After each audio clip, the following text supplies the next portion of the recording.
Welcome friends. Today I have come up with yet another topic. Some students get really confused between the figures of speech of oxymoron and paradox. They ask, sir, how to distinguish between the two. So in today's video I have come up with this topic. So here we will see what are basically oxymorons and paradox. Okay.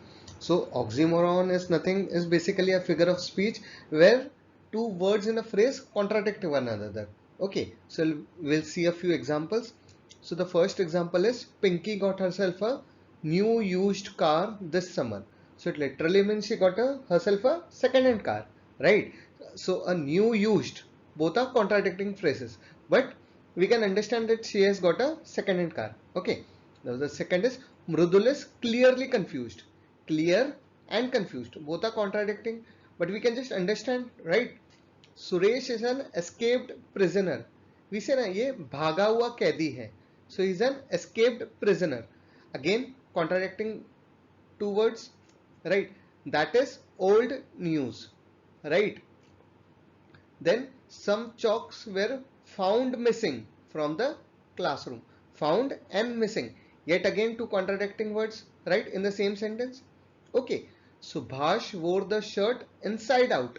Inside out literally means he wore the shirt ulta. Right. So this is just a way of saying where two opposite words or contradicting words are there in the same sentence. Right. These are plastic glasses. Plastic glasses. Okay, you're getting. So these are basically oxymorons, two contradicting words in the same sentence. And what is a paradox? It is a statement which will contradict itself. Okay, and the best example we can have is, thank God I am an atheist. Who is an atheist? An atheist is a person who doesn't believe in God, right? And he is thanking God.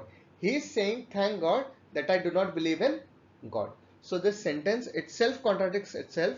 So this is a very good example of a paradox. Okay, I always lie. So we don't know that this person what is saying I always lie.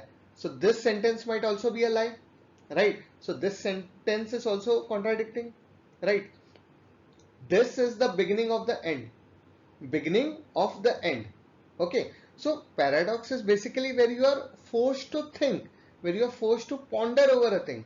So that's a paradox.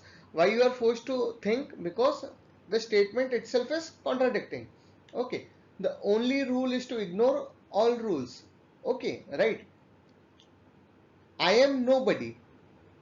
He has to be somebody, but he is saying I am nobody, right? So that also is a paradox. Okay, cowards die many times before their death. Okay, this is also a paradox. And the last example is, in order to lead you must follow. To lead you must follow. So like an example, to become a teacher you first have to become a student. In order to lead you must follow. So this is also a good example of a paradox. Okay, this is basically a test for y'all.